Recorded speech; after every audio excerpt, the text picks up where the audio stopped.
안녕하십니까. 투티비 시청자 여러분. 저는 오늘 아스팔트가 아닌 화면을 통해서 여러분들한테 인사드리게 됐습니다. 국민수사대 대표 박소영입니다. 여러분 오늘 반갑습니다. 네, 오늘 제가 이영풍 기자님 대신 뉴스 브리핑을 좀 하려고 하는데요. 아마 좀 많이 서툴러도 잘 봐주셨으면 좋겠습니다.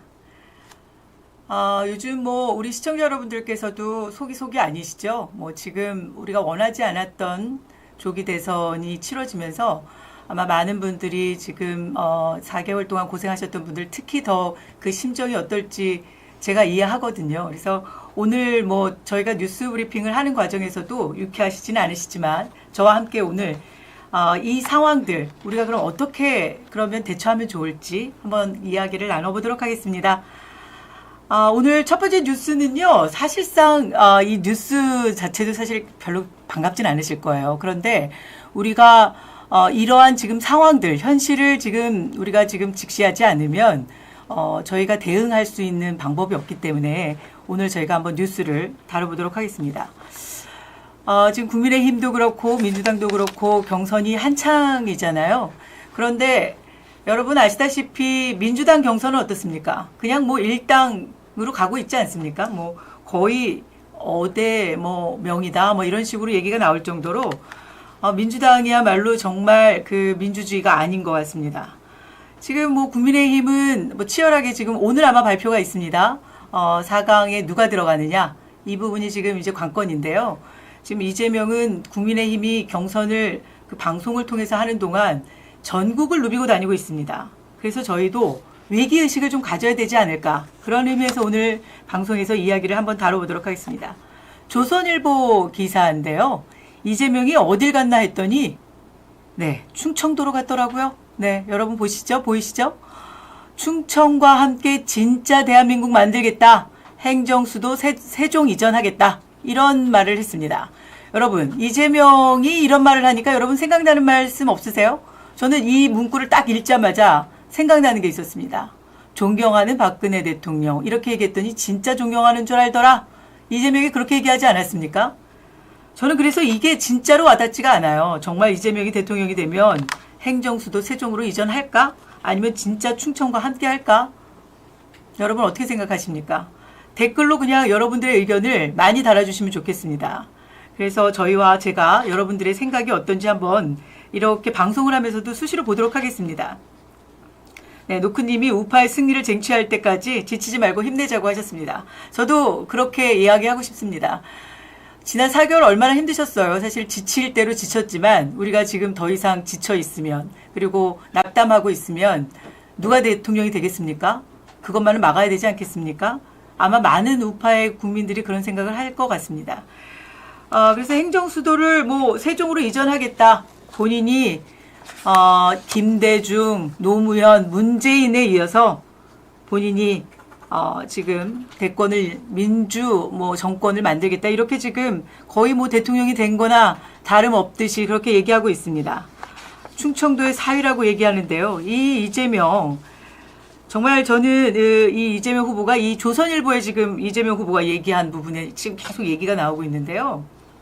12.3 내란은 대한민국을 절체절명 위기로 몰았다. 그리고 내란을 온전히 극복하고 완전한 희망의 새 아침을 열어야 한다. 여러분 어떠세요? 이 지금 후보가 지금 윤석열 대통령의 내란 혐의는 사실 지금 형사재판 중에 있습니다. 여러분 어떠세요? 우리 그 형사소송법에 의해서도 무죄 추정의 원칙이라는 것이 있는데 철저히 배제되고 지금 이 민주당에서 윤석열 전 대통령을 내란으로 몰고 있지 않습니까? 저는 이런 부분들도 사실 다 이게 이 소송감이라고 생각해요. 지금 공직선거법에서 허위사실을 얘기한 부분이 지금 무죄로 판결을 받으니까 이재명 이 후보가 그냥 물불 안 가리고 그냥 막 떠드는 것 같습니다. 이런 부분들 지금 제가 보니까 하나하나 다 쌓여 있을 것 같아요. 언론을 통해서 그리고 방송을 통해서 본인이 계속해서 내뱉은 말들이 나중에 이재명 후보에게 어떻게 돌아가는지 좀 우려하지 않을 수 없습니다. 이재명뿐만이 아닙니다. 이재명은 지금 보니까 거의 본인이 후보가 다 된 것 같아요. 사진을 통해서 보시면 아시겠지만 이재명 후보가 지금 청주체육관에서 후보자들하고 합동연설 중인 모습인데요. 지금 본인이 충청의 사위다. 그리고 뭐 치열하게 토론하지만 원팀 정신을 잃지 않겠다 이렇게 얘기하고 있지만 사실 여러분 지금 민주당은 어떻습니까? 이재명 일당 독재 하고 있는 민주당 아닙니까? 이게 지금 민주주의인가라는 국민들의 반문이 지금 계속해서 되고 있고 지금 대한민국의 이 정국이 이 민주당 때문에 참 위기가 왔다 이런 생각들을 많이 하고 있지 않습니까? 저도 정말 이 대한민국이 이 민주당 때문에 민주주의가 완전히 무너지고 있다 이런 생각이 들고 있거든요. 김동연 후보도 똑같이 뭐 국회, 대법, 대검도 다 충청으로 옮기겠다. 그리고 이 김경수도 용산 대통령실 하루도 사용 안 하겠다. 뭐 본인이 대통령 될 리도 없지만, 네, 용산 대통령실 쓸 수 있는 기회도 없을 텐데 이렇게 뭐 벌써부터 이렇게 얘기를 하고 있는 거 보니까 지금 뭐 모든 것을 지금 충청도 쪽으로 다 옮기겠다 이렇게 얘기하고 있는데 여러분 시청자 여러분도 어떻게 생각하세요? 민주당의 거짓말이 이 도를 넘고 있지 않습니까? 아무리 공약이라고 하더라도 이 빈 공짜가 안 되려면 그래도 지금 실현 가능한 얘기를 해야 되는데 세종으로 다 옮기겠다고 지금 얘기를 하고 있는데 충청으로 다 옮기겠다. 네. 그러면 서울 시민들 분노하지 않겠습니까? 수도권에 있는 시민들은 어떨까요? 그러니까 이런 부분들 전혀 고려하지 않고 지역마다 다니면서 막 지르는 겁니다. 그런데 우리가 이 민주당의 이 지금 경선 과정을 보면서 저희가 좀 그래도 경각심을 가져야 될 부분이 있습니다. 지역마다 다니면서 공수표를 막 남발하고 있지 않습니까? 사실 여러분들 이번 그 탄핵 과정에서도 아셨지만 많은 분들이 윤석열 대통령이 이 계엄을 선포한 것이 계몽령이라고 얘기하고 정말 지지율이 50%도 넘을 정도로 국민들이 정말 대통령에게 윤석열 전 대통령에게 지지를 보냈었어요. 그러니까 이런 과정들이 탄핵 인용으로 인해서 마치 없었던 일처럼 됐지만 그렇지 않거든요. 실제로 국민들의 민심이라는 것은 또 바로 사그라지는 게 아닌데 제가 우려하는 것은 국민들이 이 탄핵 인용으로 인해서 뭔가 윤석열 대통령에게 힘을 실어줬던 사람들도 이 지금 지역을 다니면서 민주당이 이런 식으로 공수표를 남발하고 다니면 흔들릴 수 있거든요. 그런데 지금 이 부분에 대해서 전혀 경각심을 안 갖고 있는 게 국민의힘이 아닌가. 자당의 대통령도 지키지 못했던 국민의힘인데 이 국민의힘이 지금도 조기 대선을 앞두고 경선을 치르는 과정을 본다든지 또 새로운 인물을 차출한다든지 이런 과정들을 보면 우리 국민들이 보기에 어떤 마음이실지 아마 그래서 지금 지지율이 떨어지지 않을까 이런 우려가 좀 있습니다. 이 민주당에서 지금 뭐 세종에다가 뭐 다 옮기겠다. 충청도에다 뭘 다 옮기겠다 이렇게 얘기하고 있는데요. 국민의힘의 권영세 의원도 여기에 또 부합해서 국회를 세종시대에 열겠다. 여의도 부지는 국민에게 환원하겠다. 이런 발언을 했습니다. 여러분들 어떠세요? 감동이 있으십니까? 저는 별로 왜 감동이 없죠? 네, 이게 지금 국민의힘은 항상 이렇게 뒷북을 치는 것 같아요. 그러니까 뭔가 이 비대위원장이나 원내대표나 좀 선제적으로 뭔가를 이끌어 나가야 되는데 탄핵 국면에서도 계속 뒷전이었고 그리고 지금 조기 대선에서도 결국은 민주당에서 하는 거 리바이벌 하는 거밖에 안 되지 않습니까? 뭔가 새롭다는 느낌이 안 들고 민주당을 쫓아간다는 느낌이 더 들기 때문에 국민들이 아마 이런 기사를 봤을 때 반갑지 않을 것 같습니다. 그래서 참 이 국민의힘을 제가 바라보는 이 마음이 저나 국민들 지금 이 방송을 청취하고 계시는 분들도 다 비슷한 마음이실 것 같습니다. 네, 국민의힘에 선거 안 한다 막 이런 얘기도 하시고 그러시는데요. 네, 또 우다금님께서는 나경원 짱이다 뭐 이런 얘기도 해주시는데 국민의힘에서 요즘 그 선전하고 있는 분이 나경원 후보인 거는 맞는 것 같습니다. 민주당의, 네, 지금 이제 화면에 우리 국민의힘 대선 경선 각축전 전망 이렇게 해서 나와 있는데요. 원내와 그다음 원외에서 뛰고 있는 후보들 지금 얼굴이 쭉 나와 있습니다. 화면을 보시면 아시겠지만 여러분들 뭐 지금 후보들 중에서 누굴 지지하시는지 아마 각자 지지하고 계시는 분들이 다 있으실 텐데요. 지금 국민의힘 대선 경선이 주목을 못 받고 있다 이런 얘기들을 지금 하고 있습니다. 참 안타까운 소식인데 지금 이제 국민의힘에서 대선 후보 경선이 한참 되고 있는데요. 오늘 이제 발표가 있습니다. 4강 발표가 오늘 있는데요. 이 4강 후보에 누가 들어갈 것인가? 여러분들 누가 들어갈 것 같으십니까? 지금 이제 뭐 계속 시시각각 바뀌고 있습니다. 1, 2, 3위는 아마 비슷한 것 같고요. 이제 마지막 4위 누가 들어가느냐? 안철수가 들어가느냐, 나경원이 들어가느냐, 이런 얘기들이 좀 있는데요. 오늘 제가 이 방송을 하기 위해서 오면서 라디오를 듣다 보니까 라디오에서도 그러더라고요.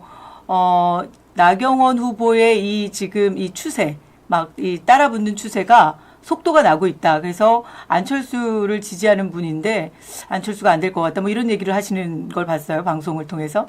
네. 오늘 아마 4강 발표가 저녁에 있을 것 같습니다.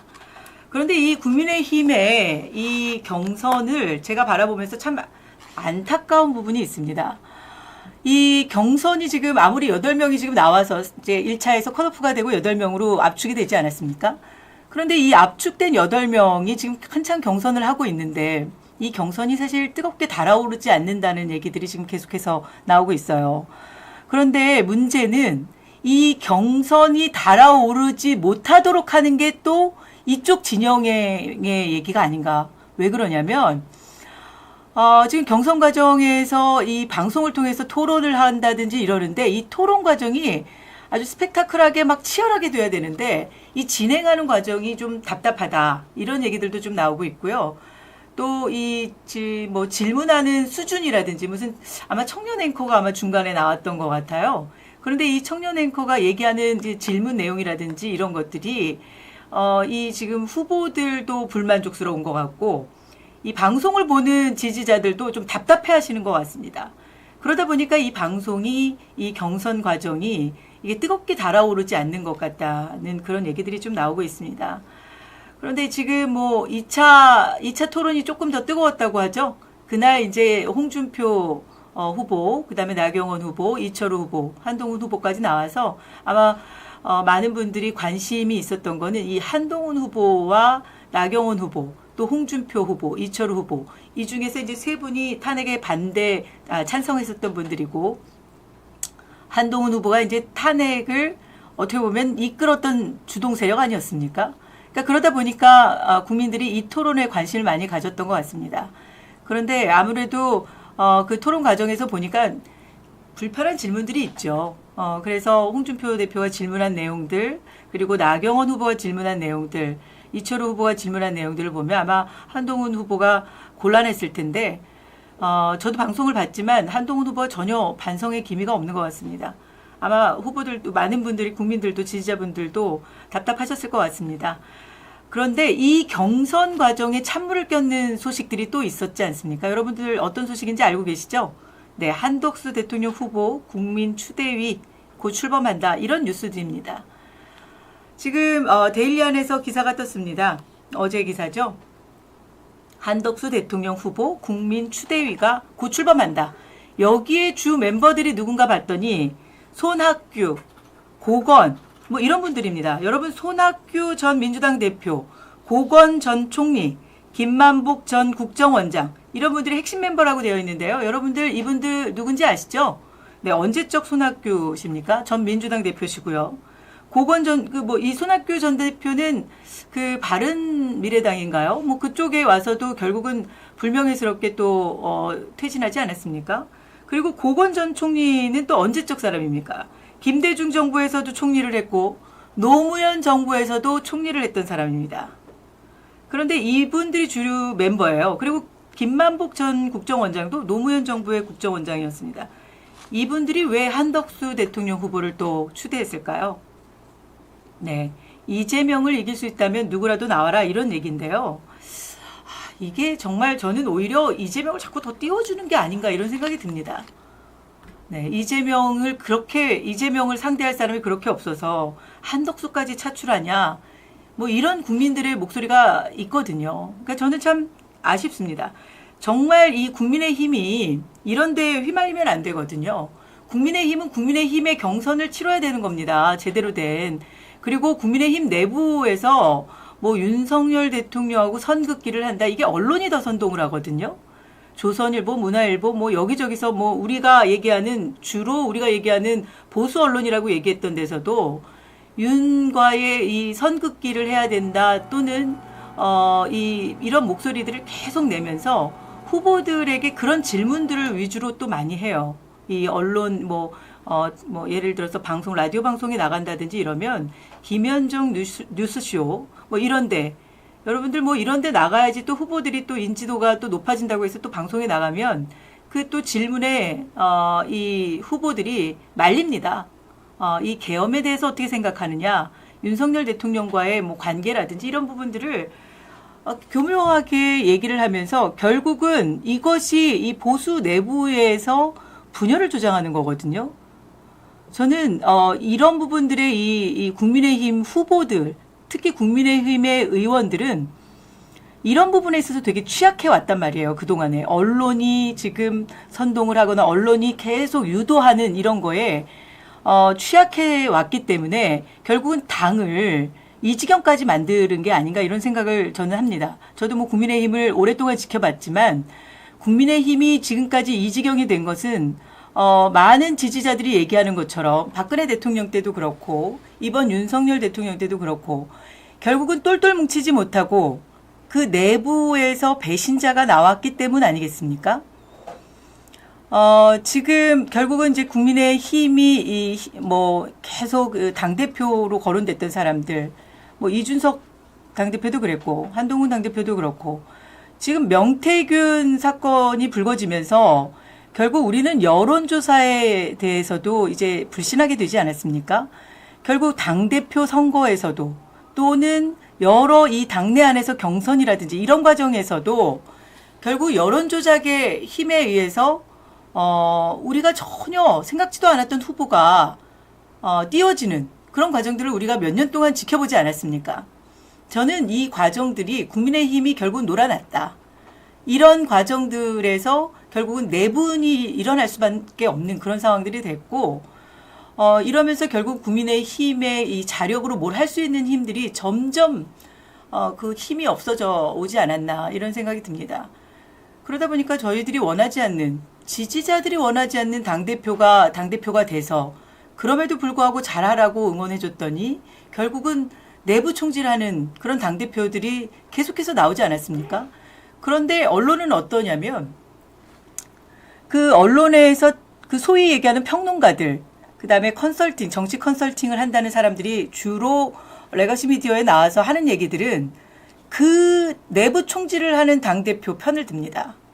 그렇게 하면서 또 대통령이 그들을 끌어안지 못했다. 뭐 이런 식으로 얘기를 하면서 계속해서 여론을 선동을 하는 거죠. 대통령이 무능하다는 식으로 얘기를 하고 그리고 대통령과 이 당대표와의 관계를 계속해서 갈라치게 하고 그런데 우리가 윤석열 대통령 대선 과정이라든지 그리고 이준석 당대표가 윤석열 대통령이 당선되고 나서 그 당내에서 했었던 행동들이라든지 이런 것들 우리가 다 지켜보았지 않습니까? 그 지지자들이 결국은 산증인이잖아요. 그런데 이런 부분들을 정말 언론에서는 전혀 고려해주지 않는다는 거죠. 결국은 윤석열 정부가 이 지경까지 된 과정을 지켜보면 결국 중간에서 미디어, 레거시 미디어라든지 이런 미디어들이 정말 이 정부를 계속해서 공격하는 여론을 만들고 그리고 가짜뉴스 유포하는 거에 휘둘려서 뭐 선동하고 특히 언론노조에 장악된 이 민주노총 언론노조에 장악된 이 공영방송이 앞다투어서 이 윤석열 정부의 실제적으로 일을 잘하는 부분들은 전혀 비추지 않고 정말 어려움에 처할 수밖에 없는 그런 상황들을 만들었지 않습니까? 대통령이 계엄을 선포할 수밖에 없었던 그런 상황들에 대한 이해. 한동훈 대표가 저는 당대표라면 윤석열 대통령이 계엄을 선포할 수밖에 없는 그 상황을 만든 부분에 대한 공동 책임이 있다. 그런 부분에 대해서 본인이 어떤 처신을 해야 되는지 국민들은 우리 지지자들은 너무 잘 아는데 한동훈 대표가 했었던 것은 대통령이 담화문을 발표하자마자 내란을 인정한 거다. 뭐 이런 얘기들을 하지 않았습니까? 결국은 이런 부분들이 당을 점점 더 어렵게 만들었고 탄핵 소추안을 가결시키는 상황까지 됐고 저는 탄핵 소추안이 가결됐기 때문에 결국은 대통령이 파면되는 과정까지 왔다고 생각합니다. 근데 이런 과정들을 치열하게 대통령이 왜 계엄을 선포할 수밖에 없었고 그리고 지금 이 정부가 얼마나 어려운지 그런 것들을 계속해서 치열하게 논쟁하고 해야 되는 그 시간을 탄핵 재판하는데 다 썼다. 그런데도 불구하고 국민들, 지지자들은 대통령을 구하기 위해서 그 차가운 아스팔트에서 4개월 동안 정말 어렵게 목소리를 냈는데 그것마저도 국민의힘은 외면했다. 저는 지금 이것이 지금 국민의힘이 어렵게 된 근본적인 원인이라고 생각합니다. 뭐 저는 그렇게 생각하는데 여러분들은 어떻게 생각하는지 모르겠습니다. 제가 오늘 방송을 하게 되면서 정해진 저희 기사 내용들이 있는데요.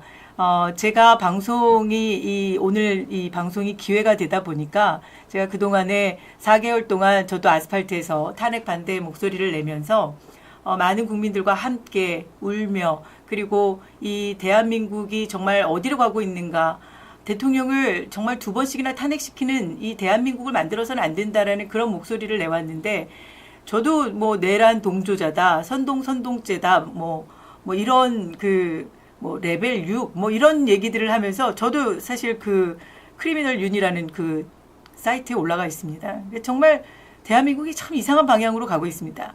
본인들이 얘기하는 건 표현의 자유다, 뭐 표현의 자유를 지켜라.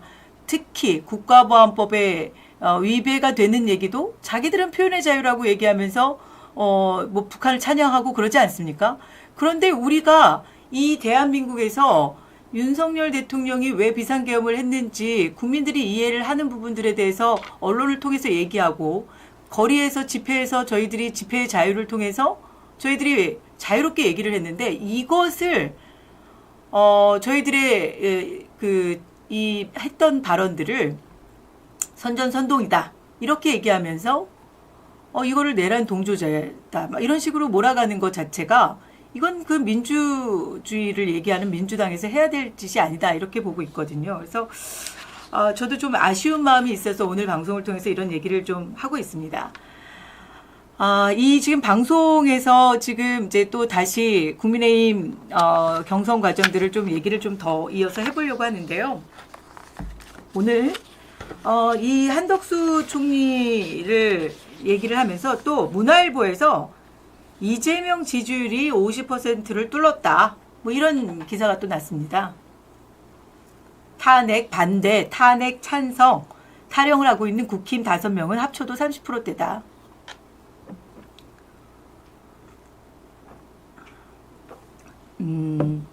여러분들 이 헤드라인을 보시면 정말 문화일보에서 지금 국민의힘이 자멸의 길로 가고 있다 이런 얘기를 하고 있습니다.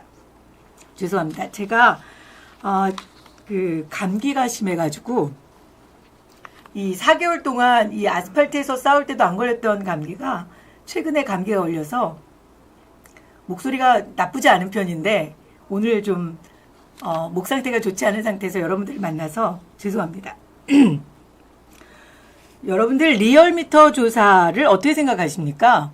저는 리얼미터 조사도 못 믿겠더라고요. 지금 왜 이재명이 50%를 넘고 있는지 그리고 이제 김문수 후보가 12.2%, 한동훈 8.5%, 정권 교체는 59.9%, 정권 연장은 34.3% 이렇게 지금 얘기를 하고 있습니다. 그러면서 지금 보수 언론인 문화일보에서도 조차도 조선일보에 이어서 국민의힘 경선이 찬물을 껴안고 있습니다. 네, 여러분들 지금 저희가 그 탄핵 과정에서 조중동 절독운동 뭐 이런 거를 했었거든요. 저도 같이 동참해서 저희가 절독운동을 했었는데요. 문화일보의 이 스탠스를 보니까 이 탄핵 국면에서 정말 심각하더라고요. 그래서 이 기사도 지금 나오는데요. 나경원 후보가 CBS 라디오에서 했었던 얘기가 지금 좀 인상적입니다. 안철수 후보는 대선 때마다 이 당 저 당을 다닌다. 안 후보를 뻐꾸기로 비유했거든요. 그래서 요거 가지고 얘기를 했는데 안철수 후보하고 지금 아마 SNS로 계속 공방을 하고 있는 것 같습니다. 그런데 그 안철수 후보 뻐꾸기 아닙니까? 네, 제가 봐도 뻐꾸기가 맞는 것 같습니다. 이 지금 탄핵 찬성, 그러니까 아마 이 지지자분들이 국민의힘 경선에 좀 관심을 많이 가져 주셔야 될 것 같고요. 조금 이 탄핵 찬성을 했었던 사람들과 탄핵 반대를 한 사람들, 뭐, 지금 이제 기사에서는 4대4로 지금 뭐, 김문수, 나경원, 이철우, 홍준표 이 네 후보는 탄핵 반대 후보고, 탄핵 찬성 후보는 안철수, 양양자, 유정복, 한동훈 후보다. 이렇게 해서 아주 그냥 입장을 완전히 나눠놨어요. 국민의힘 대선 경선 후보들의 탄핵 관련 입장이다라고 해갖고 이렇게 나눠놨는데요. 여러분들 어떻게 생각하세요? 여기 지금 힘을 실어주셔야 되지 않겠습니까? 우리가 정말 지금까지 목소리를 냈었던, 탄핵 반대 목소리를 냈었던 후보들이 선전할 수 있도록 우리 국민의힘에 있는 당원분들 그리고 지지자분들이 좀 힘을 실어주셨으면 좋겠습니다. 네, 제가 막 속내를 드러내서 불편하신 분들도 있으실 것 같은데요. 네, 오늘 뭐 저희가 아투TV에서 제가 오늘 이영풍 그 기자님 대신해서 오늘 나왔는데, 저 오늘 이 방송에서 제가 하고 싶은 얘기를 좀 오늘 하고 가겠습니다. 시청자분들께서 좀 이해해 주셨으면 좋겠습니다. 네, 지금 뭐, 경선 과정인데 전화 안 온다, 이런 얘기들을 막 하고 계세요. 근데 이 지금, 이 경선 과정이 제대로 공정하게 이루어지고 있는지 답답해 하시는 분들이 또 많이 계신 것 같습니다. 네. 단일화로 뭉쳐야 된다. 나라를 위해서 이런 얘기를 해주고 계시는데요. 좋은 말씀이십니다. 지금 뭐 이 후보 경선 자체가 단일화하는 과정이지 않습니까? 그래서 이 과정에서 후보가 당선이 되는데 오늘 4명이 이제 추려집니다. 오늘 4명이 추려지면 그 4명이 이제 지금까지 경선 과정보다 조금 더 치열하게 경선이 이루어질 것 같아요. 아마 토론 과정도 8명이 할 때보다 4명이 하면 조금 더 치열하게 경선 과정을 할 것 같습니다. 이제 조금 더 흥행이 됐으면 좋겠고, 국민들의 관심을 좀 가졌으면 좋겠고, 지금 이제 많은 분들이 나경원 후보가, 지금 메시지가 참 좋다. 이 국민의힘은 결국은 이념이 밥이다. 뭐 이런 얘기를 하시는 것 같아요. 그래서 결국은 정당은 이념으로 뭉쳐야 된다. 지금 국민의힘이 지금까지 그 자신들의 정체성을 분명히 하지 않았기 때문에 맨날 중도 타령하면서 그렇게 본인들의 정체성 먼저 확고히 하고 그래야지 중도를 설득할 수 있다. 이런 메시지를 아마 나경원 후보가 제일 많이 내는 것 같습니다. 김문수 후보도 뭐 그런 메시지를 요즘 이제 또 다시 이제 심기일전하셔서 다시 이제 그 지지율을 회복하고 있다. 이런 얘기들도 나오고 있는데 국민의힘 후보들이 선전을 했으면 좋겠습니다. 열심히 해서 지금 국민들이 사랑을 받을 수 있도록 일단 지지자들이 좀 지지를 많이 해주시고요. 지금은 어쩔 수 없이 조기 대선에 치러지는 상황이지만, 그리고 이제 많은 국민들이, 저희 우파의 시민들이 이번 선거에 대해서 우려를 하시는 분들이 많이 계세요. 그래서 이 사전 선거에 대해서 우려를 하시는 분들이 많이 계셔서 공명선거 전국연합이라는 것이 조직이 돼서 지금 선관위의 규칙을, 사전선거에 대한 여러 가지 허점, 도장 날인하는 부분이라든지 여러 가지 이런 부분들을 지금 요구하고 있습니다. 사전선거를 예약제로 하자고 한다든지, 그래서 선거인 명부가 미리 작성될 수 있도록 한다든지, 여러 가지 이 사전선거에 대한 허점, 이런 것들을 선관위가 지금까지 부정 채용이라든지 또는 부정선거에 대한 의혹 때문에 많은 그 불신을 받고 있지 않습니까? 그래서 이 선관위의 규칙을 고치면 국민들이 신뢰할 수 있는 선거를, 이번 대선을 치를 수 있다고 합니다. 그래서 전한길 선생님이나 또 이런 분들이 박주현 변호사, 많은 그 보수에서 열심히 싸워왔던, 아스팔트에 싸웠던 분들이 공동대표로 있습니다. 저도 공동대표로 있고요. 공명선거 전국연합에서 지금 내일까지 선관위에 답변을 요구했습니다. 그래서 그런 부분들이 있으니까 지금 조기 대선 지금 치러지고 있는 부분에 있어서 선관위의 태도들을 저희 여러분들이 좀 예의주시해서 봐주시고, 저희가 계속 플랜 A, B, C 이런 식으로 차차 대응을 하면서 지금 치러지고 있는 경선에도 관심을 가져주셔야 된다. 이런 말씀을 드리겠습니다. 조선일보에서도 뭐 윤 늪에 빠져서 퇴행적 모습을 보여주고 있다. 국민의힘이 이런 얘기들을 사설에서 지금 거침없이 뿌려대고 있는데요. 참 안타깝습니다. 네, 이 지금 국민의힘의 경선에 찬물을 껴안고 있습니다. 그러나 국민의힘의 경선도, 국민의힘 내부적으로도 이 경선을 조금 더 국민들의 관심을 받을 수 있도록 이 준비를 잘해야 될 것 같습니다. 지금 이 계속 이 방송국에 앉아서 토론만 하고 있는데요. 지금 저렇게 민주당이 활보하고 다니면서 뭐 지금 부산으로 해수부도 옮기겠다고 하고 있지 않습니까? 민주당이 지금 공약을 계속 남발하고 있습니다. 아까 말씀드린 대로 충청도로 뭐 행정수도를 다 옮기겠다고 얘기하는 것뿐만 아니라 부산으로 해수부도 옮긴다는 얘기를 하고 있습니다. 그래서 뭐 부산 시민단체들 뭐 환영한다고 그러는데 제가 보니까 자기네들 편이에요. 부산에 있는 민주당 당협위원장들, 뭐 민주당의 이재명이 어대명이라고 하니까 이 민주당 이재명한테 줄 서려고 난리가 났습니다. 뭐 민주당에서 이재명이 공약만 내걸으면 환영한다고 피켓 들고 나와서 기자회견하고 하는 모습들 가관도 아닙니다.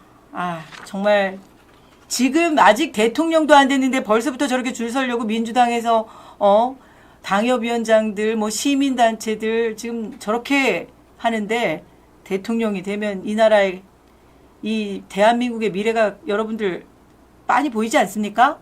네. 네, 뭐 부방대 가입하라고 얘기를 하시는데요. 아마 이제 이 그 선거가 치러지면 선거 참관인 이런 것들에 대해서도 신경을 많이 쓰셔야 될 것 같습니다. 그리고 지금 청년들이 계속해서 윤어게인 집회도 하고 있는데요. 이런 부분들도 제가 이 방송 마지막 부분에 좀 얘기를 하려고 합니다. 시청자분들께서 오늘 보려고 하셨던 이영풍 기자 안 나오고 엉뚱한 사람이 나왔다 이렇게 생각하지 마시고 저는 최근에 출범한 국민수사대 대표를 맡고 있거든요. 저는 뭐 시민단체 활동을 한 8년 차 하고 있습니다만 최근에는 이제 그 대통령 직속 국가교육위원회 위원으로 있다가 제가 이제 사퇴를 하고 다시 또 시민운동으로 돌아왔습니다. 우파의 시민운동 이 분위기는 여러분들도 아시겠지만 좌파들처럼 자금이 넉넉하지도 않고 내 주머니 털어서 활동하시는 분들이 많이 있으세요. 문재인 정부에 치열하게 싸웠고 또 여러 가지로 국가보안법 폐지 반대 운동뿐만 아니라 여러 가지 운동을 하면서 저도 시민 운동을 하면서 아스팔트에서 다져왔는데요. 제가 오늘 방송을 통해서 여러분들한테 인사를 드리게 됐으니 여러분들 방송을 통해서 보시는 분들이 좀 반갑게 맞아주셨으면 좋겠습니다. 네, 제가 지금 채팅창을 보고 있는데요. 많은 분들이 이제 그 상심이 많이 크신 것 같습니다. 조기 대선에 대해서도 부정적인 생각을 가지고 계시고 그러나 우리가 이재명이 되는 것을 그냥 지켜보고만 있을 수는 없지 않습니까? 네, 그래서 오늘 제가 방송 준비한 그 기사들을 좀 하나씩 이야기를 하고 있습니다. 이 펜앤마이크에서 또 이런 기사가 있었네요. 혹평 쏟아지는 국민의힘 토론회. 국민의힘 경선 과정이 이렇게 혹평을 많이 받았군요. 펜앤마이크의 선우윤호 기자가 쓴 기사인데요. 청년 MC가 한 그 진행 과정을 했었던 걸 얘기하는데 저도 봤습니다. 의도를 모르겠다. 이런 얘기를 하고 있습니다. 청년 MC 내세운다고 청년들이 지지할까? 청년에 대한 이해도 이해하려는 노력도 보이지 않는 현실이 답답할 뿐이다.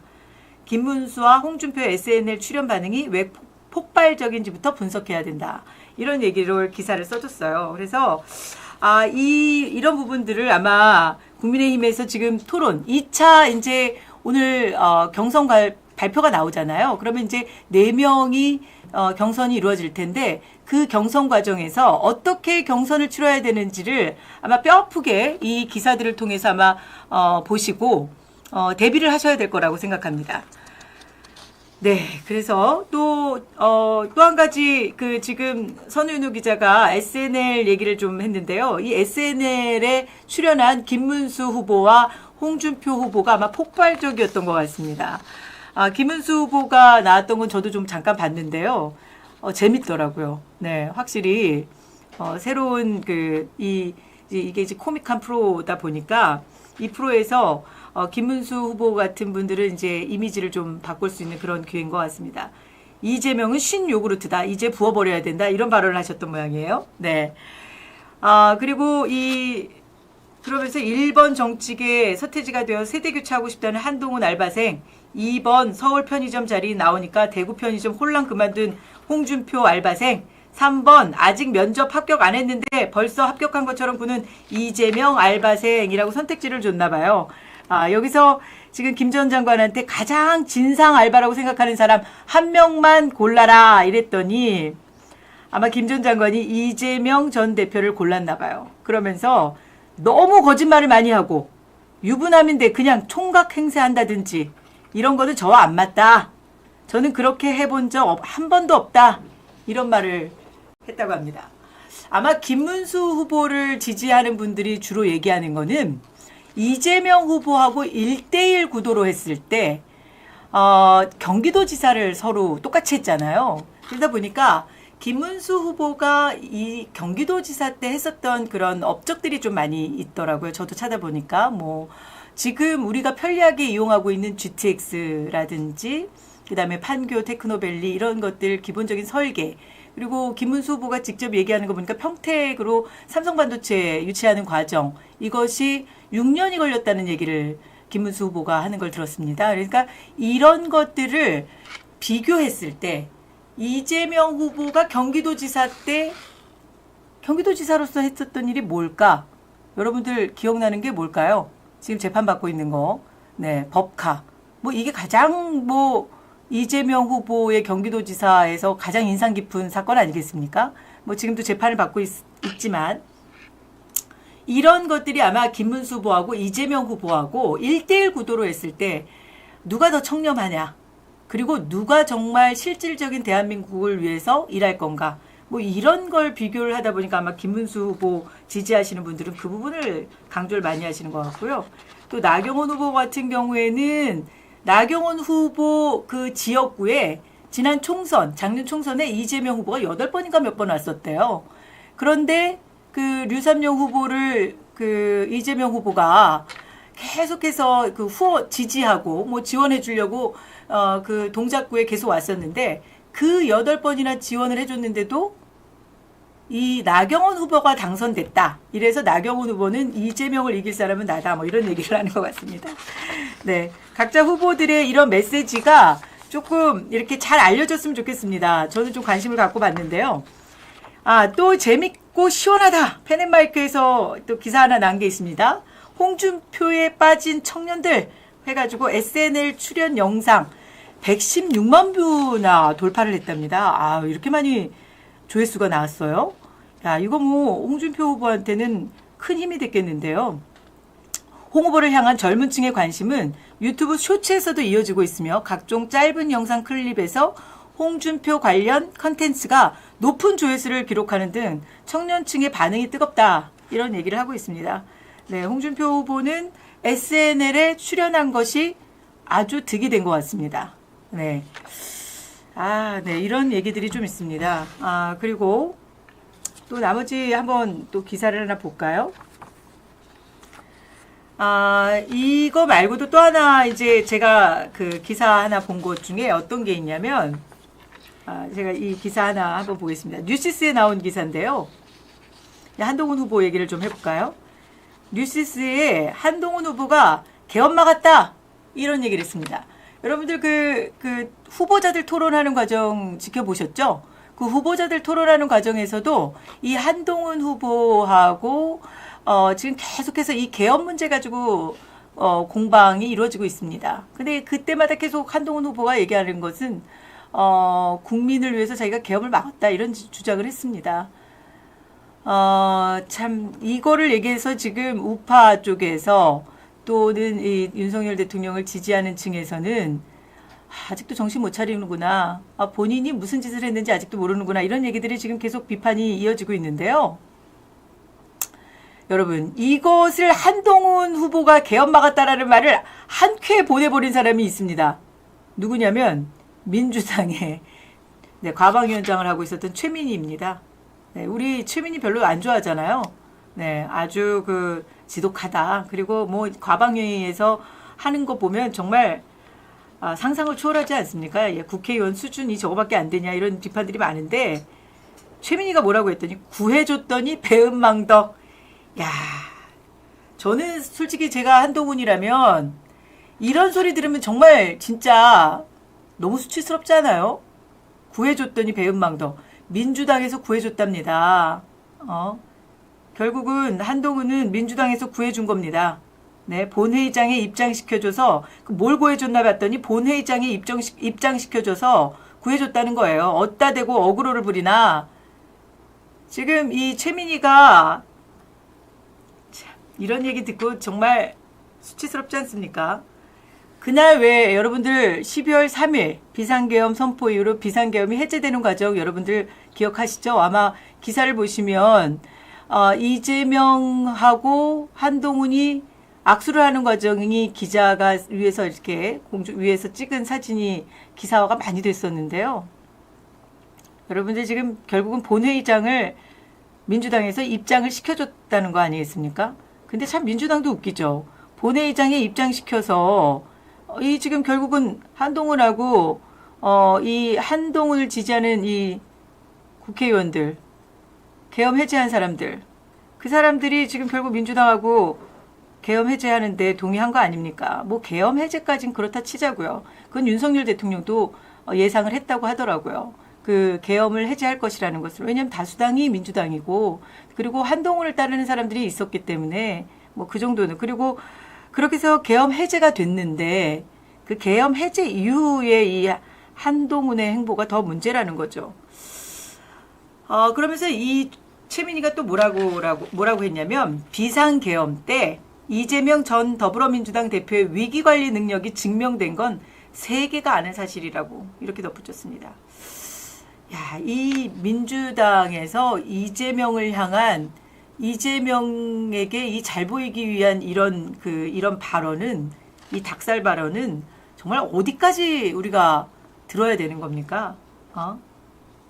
참 최민희도 오히려 본인이 더 정치 경력이 이재명보다 더 먼저였던 사람 아닌가요? 정말 이 이재명한테 잘 보이려고 끝도 없는 이런 발언들, 네, 답답합니다.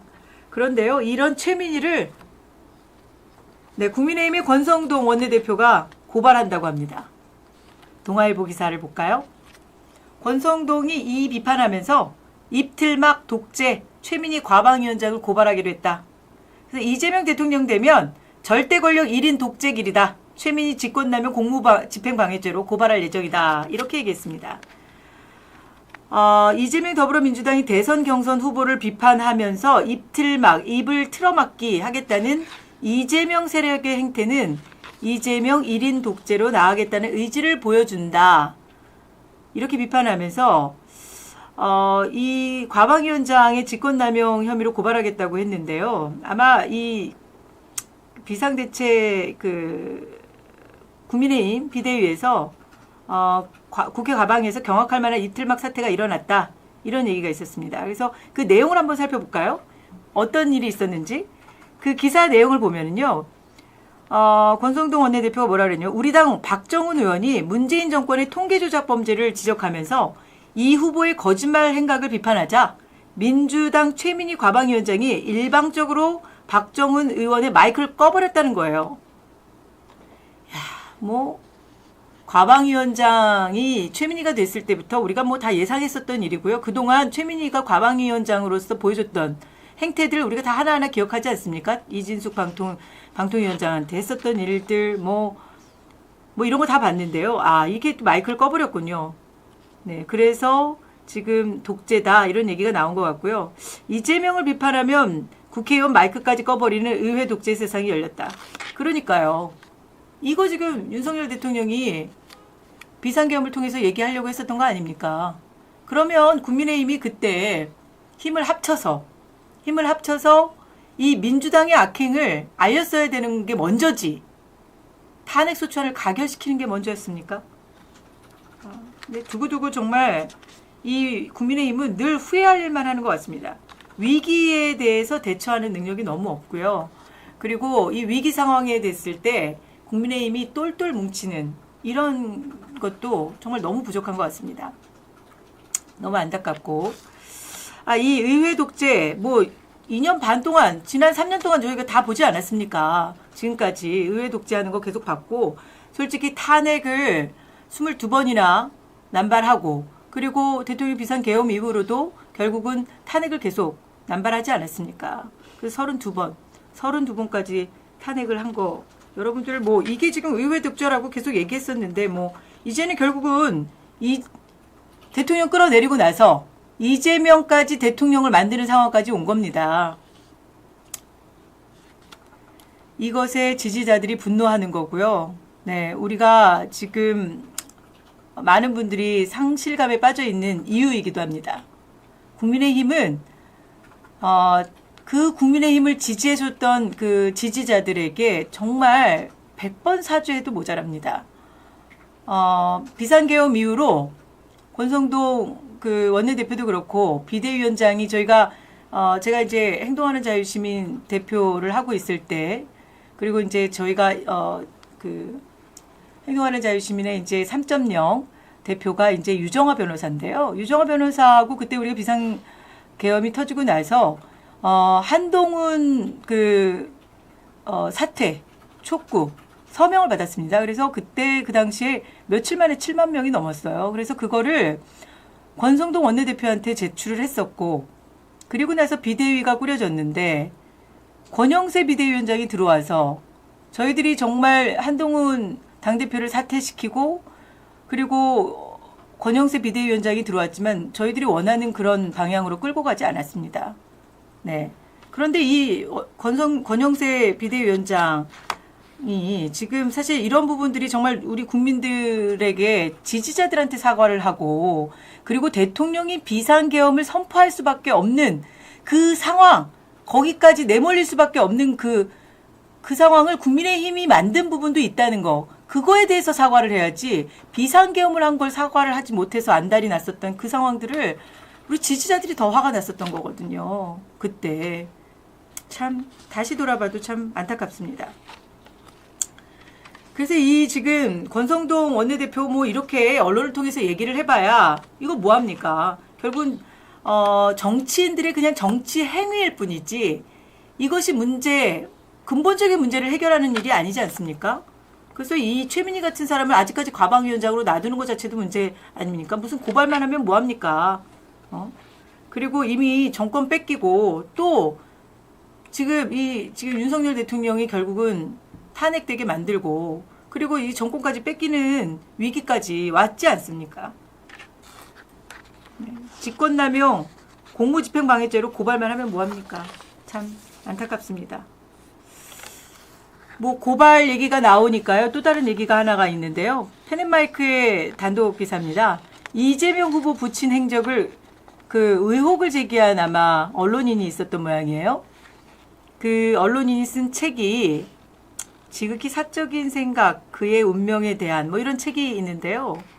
이 책을 쓴 지 8개월 만에 뒤늦게 고소를 당했다고 합니다.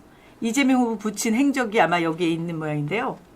이 출판사 서고는 21일 민주당 대표직을 사퇴하고 대선 후보 출정식을 한 이재명이 그의 운명에 대한 지극히 사적인 생각을 쓴 작가에 대해 명예훼손 혐의로 분당경찰서에 고소장을 제출한 사실이 드러났다. 이 지금 작가가요, 이 행적을 제기한 분이 서명수 매일신문 객원논설위원인데요. 이재명 후보 형으로부터 고소를 당했습니다. 네. 여러분, 그 이재명 후보에 대해서 한번 얘기를 해보면, 성남시장일 때부터 저도 이제 성남에서 오랫동안 살았던 사람이고 20년이 넘게 살고 있고요. 이재명 후보가 초선, 재선 이 과정을 다 지켜본 사람인데요. 이재명 후보가 그 성남시장 때도 아마 전국 지자체 단체장 중에서 고소고발 왕이다 이런 얘기까지 나왔었어요. 그러니까 그 정도로 이재명 후보가 이제 본인에게 마음에 들지 않은 명예훼손 이런 거는, 명예훼손은 사실상 고소고발하기가 가장 좋은 그 죄목이잖아요. 일단 내 명예를 훼손했다. 사실에 의해서든 아니면 허위사실에 의해서든, 허위사실 적시도 명예훼손으로 가능하잖아요. 그리고 사실에 의한 적시도 명예훼손이 가능하거든요. 그러니까 명예훼손으로 걸어서 집요하게 법적 투쟁을 하다 보면 사실은 고발을 당한 사람이 지칩니다. 그래서 이 이재명 후보한테 고발당해서 아마 지금 먼저 돌아가신 정미용 아나운서도 명예훼손죄인가 그걸로 아마 고소고발을 당했던 걸로 제가 알고 있습니다. 이재명 후보한테. 그러니까 그런 것들이, 그러니까 결국은 뭐냐면 입틀막을 하는 방법 중에 하나가 그건 거예요. 고소고발하는 겁니다. 그래서 겁박을 하는 거죠. 민주파출소가 그런 역할을 하는 거 아닙니까? 민주당에서 만든 민주파출소. 결국 민주당의 민주파출소가 그 역할을 하고 있는 거고, 민주파출소에서 카톡 검열하고, 그 다음에 가짜뉴스 허위 사실 유포한 사람들 고발하고, 그렇게 해서 민주파출소에 뭐 계속 제보해라 이런 것들이 지금 이루어지고 있는 거 아닙니까?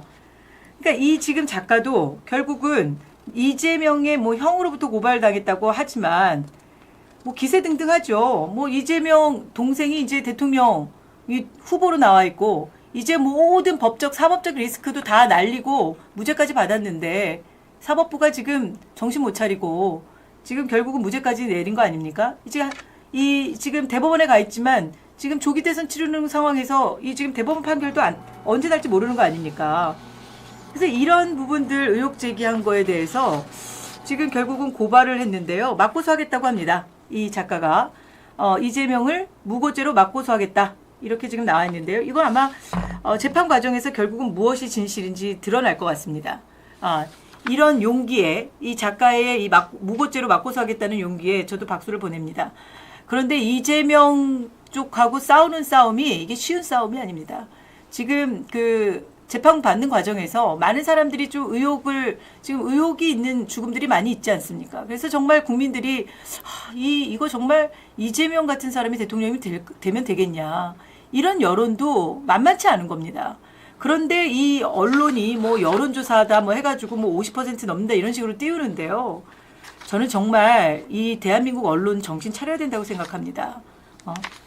이렇게 해서 정말 범죄 지금 재판을 13개 혐의인지 12개 혐의인지 받고 있는 5개 재판씩이나 받고 있는 이런 사람이 지금 대한민국의 대통령 되는 게 대한민국의 국제적인 망신 아닙니까?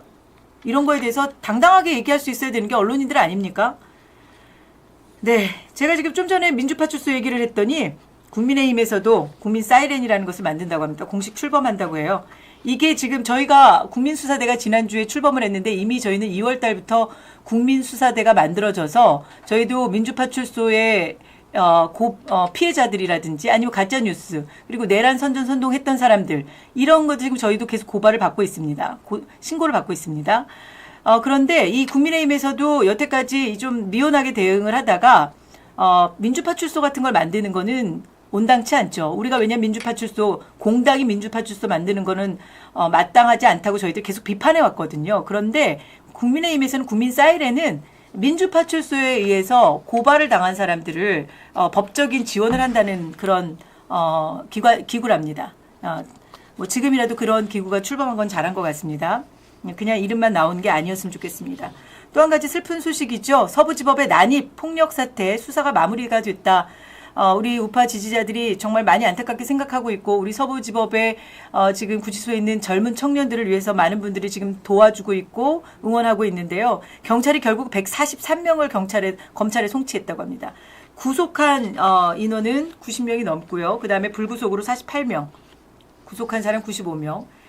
네, 이게 정말 단순 가담자들까지 구속하는 이런 정말 초유의 사태가 벌어졌고, 이거는 정말 이 민주화 이후로 정말 인권 탄압의 아주 정말 이 초유의 사태라고 생각합니다.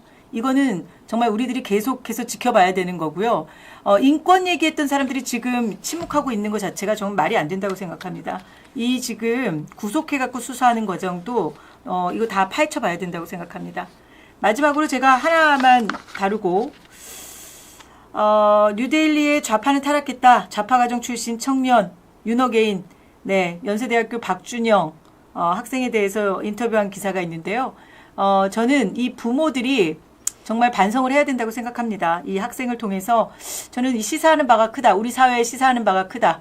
특히 이 MBC 사장이었던 딱 봐도 100만이다 이렇게 조국 수호했었던 집회 현장을 딱 봐도 100만이라고 얘기했었던 MBC의 박성재 사장, 그리고 문정부의 청와대 비서관 출신인 정혜승 전 비서관의 두 사람 사이의 아들입니다. 저는 이 박준영 이 학생을 응원합니다. 이 인터뷰도 아마 여러분들이 뉴델리 기사를 한번 찾아서 보시고요. 마지막으로 하나만 더 언급하고 제가 마무리를 하겠습니다. 문재인 정부에서 부동산 통계 조작 고발된 문재인 전 대통령 얘긴데요. 이것은 범죄입니다. 네, 윤석열 대통령은 이런 짓을 하지도 않았는데 탄핵됐습니다.